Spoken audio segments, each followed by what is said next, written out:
This is the story of how my village survived Ebola. Bats brought the tiny Ebola germs. Too small to see. So small, yet so dangerous. Without realizing, grandfather rubbed a little blood in his eye. Ebola germs came into his body.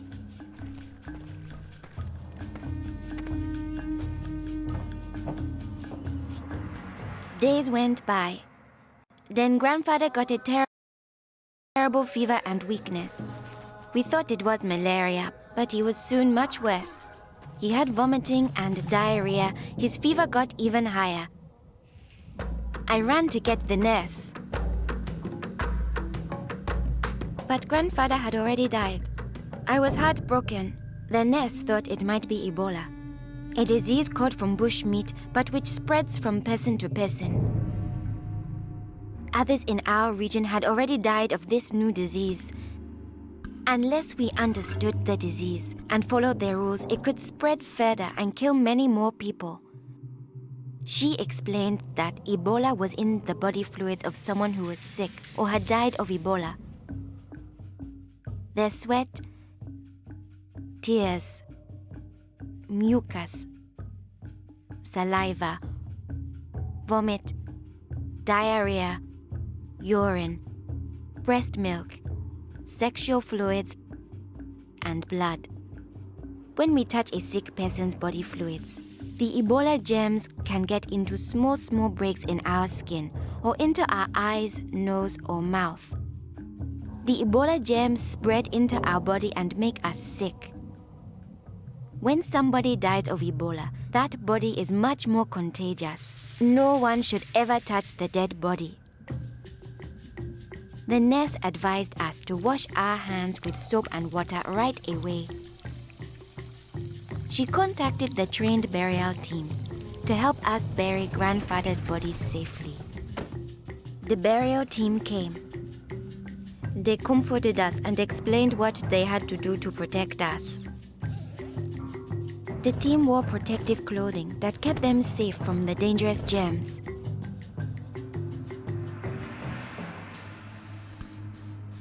They sprayed grandfather's room and his body with chlorine to destroy the Ebola germs. They put his body safely away in a bag.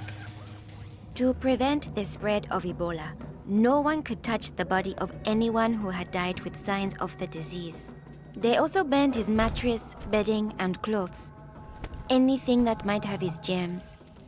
All these actions made us safer. It was too great a risk to follow all our traditions, but we still honored grandfather in the time of Ebola. Our chief gathered all the villagers together after grandfather's death. He explained that it's natural for us to fear Ebola, but if we trust in our health workers and follow their rules, we could stop the disease.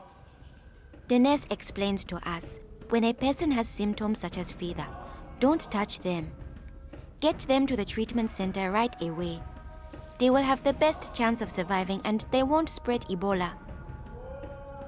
She advised us to wash our hands with soap and water many times a day.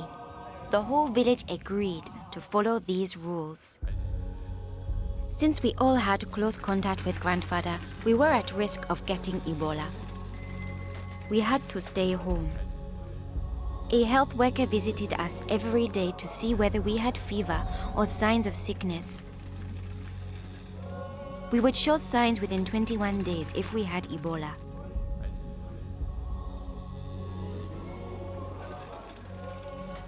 Many days passed, and I thought we would all stay healthy.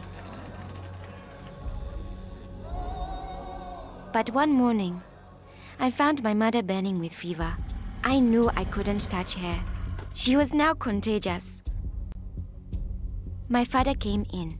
He told me he was taking my mother away to our uncle's house in the nearby village. He was afraid to take her to the treatment center, afraid he'd never see her again.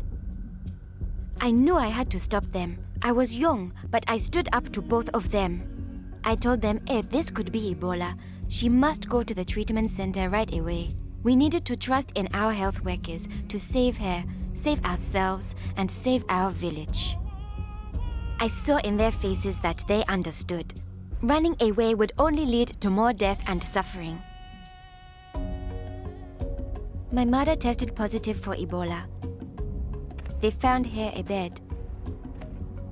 At first, the health workers looked scary, but I knew they wore the suits to protect themselves, and inside they were normal people like the nurse. They took good care of my mother. They gave her fluids, medicine, and food, and helped her body stay strong to fight Ebola. I missed my mother very much, but I could still talk to her on the phone. Sadly, some people in my village didn't survive, but my mother got better day by day. Soon, we were able to see her from a safe distance. One day, the nurse announced that my mother would live. Now we were safe to hug and kiss her. It was a day to celebrate. Our village followed their rules. We trusted our health workers, brought our sick for care right away, called for the safe burial team when one of our people died, and we always wash our hands with soap and water.